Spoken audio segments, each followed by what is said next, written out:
বন্ধুগণ, শুভ সকাল। আপনাদের সকলের কুশল কামনা করে আজকের ভিডিও শুরু করছি। ইউরো 2024 ইংল্যান্ড বনাম নেদারল্যান্ডস। সাবধান, ইংল্যান্ডের ঘরে ডাচ স্পাই। এই থাম্বনেইল নিয়ে শুরু করছি আজকের ভিডিও। কামাল স্পোর্টস বিডির বিশ্ব ফুটবলের এই আসরে আপনাদের স্বাগত জানাচ্ছি।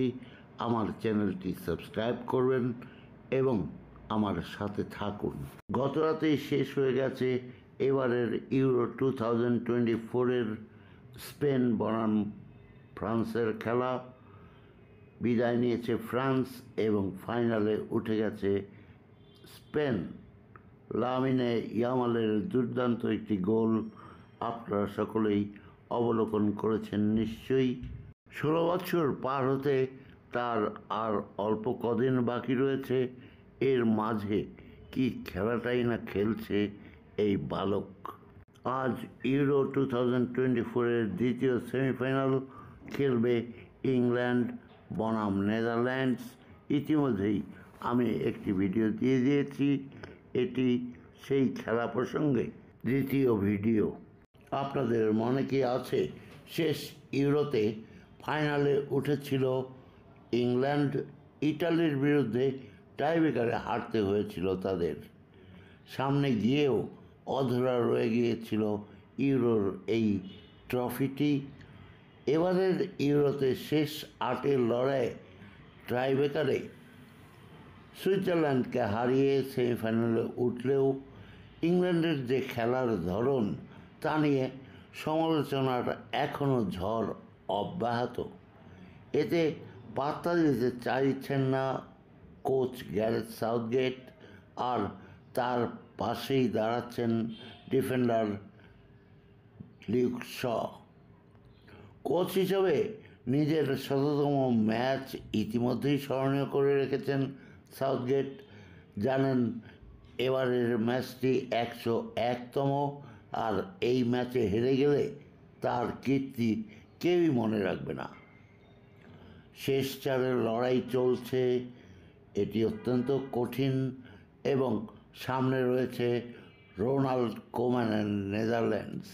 একদা নেদারল্যান্ডসের ফুটবল উন্নতি করে ফেলবেন এমনি কথা দিয়ে পদে বসেছিলেন প্রাক্তন এই জগৎ বিখ্যাত খেলোয়াড় রোনাল্ড কোম্যান। তবে বিস্তারিতে যাওয়ার আগে ইংল্যান্ডের কোচ গ্যারেথ সাউথগেটকে নিয়ে একটু আলোচনা করে নিই। আর সাউথগেট তিনি বলছেন, আমরা কখনোই ইউরো চ্যাম্পিয়ন হইনি, কখনো ঘরের বাইরে ফাইনালও খেলিনি। এবারে সব নজির ভেঙে দিতেই মরিয়া। ইংল্যান্ড 1966 সালের পরে কোনো বড় ট্রফি বিজয়ী হয়নি। এটি সাউথগেট বললেই ভালো করতেন। এদিকে ওই রোনাল্ড কোম্যানের নেদারল্যান্ড ফাইনালে ওঠার জন্য মরিয়া।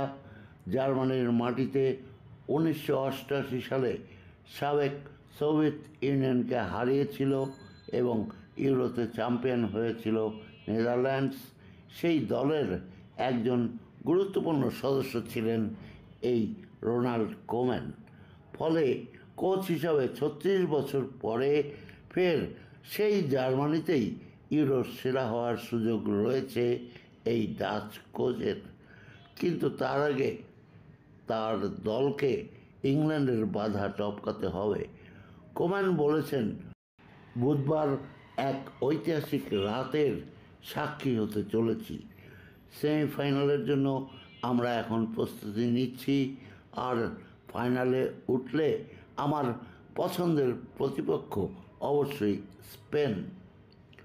এদিকে ডাচদের কাজ কিছুটা সহজ করে দিতে পারেন ডাচ গুপ্তচর নাথান আকে। 2020 সাল থেকেই এই নাথান আকে খেলছেন ম্যানচেস্টার সিটির হয়ে। ফলে অনেক ইংরেজ ফুটবলারের নারী নক্ষত্র এই পেপ গার্দিওলার শিষ্যের একদম হাতের মুঠায়, বলতে গেলে সেটি নখদর্পণে। অতি সম্প্রতি তিনি এক সাক্ষাৎকার দিয়েছেন। সেখানে আকে বলেন, ইংলিশ প্রিমিয়ার লিগে খেলার সুবাদে ইংল্যান্ডের অনেক ফুটবলারকে আমি চিনি, ওদের শক্তি দুর্বলতার জায়গাগুলোও জানি। এই সাক্ষাৎকারে আকে আরও বলেন, প্রতিযোগিতার শুরু থেকে আমরা কঠিন একটা পথ পেরিয়ে এসেছি। আমরা এগিয়ে থাকব, আমরা পিছিয়ে যাব না, তা নিয়ে আমরা কোনো ভাবনাও ভাবতে চাচ্ছি না। দলের প্রত্যেককে নিজের দায়িত্ব সম্বন্ধে ওয়াকিবহাল থাকতে হবে এবং তারা জানে স্পাই শুধু একজনই না, আরও একজন রয়েছেন। তিনি হলেন Virgil van Dijk. Van Dijk খেলে থাকেন ইংলিশ প্রিমিয়ার লিগের বড় ক্লাব লিভারপুল এফসির হয়ে। তিনিও ইংলিশ খেলোয়াড়দের দুর্বলতার জায়গাগুলো ভালোভাবেই কোম্যানকে ধরিয়ে দিচ্ছেন বলেই সকলেই বিশ্বাস করছে। শেষ চারের দ্বৈরথের আগে ইংল্যান্ডের জন্য অবশ্য সুখবর এসেছে। লিউক শ এর মধ্যেই সুস্থ হয়ে উঠেছেন।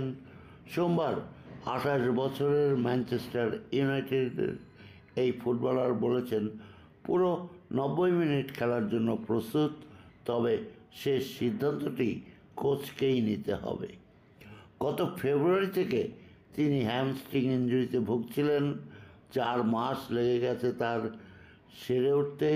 প্রথম 4টি ম্যাচে তিনি বেঞ্চে বসেছিলেন। শেষ 8-এর প্রতিদ্বন্দ্বিতায় 78 মিনিটের পরিবর্তন হিসাবে মাঠে নেমেছিলেন।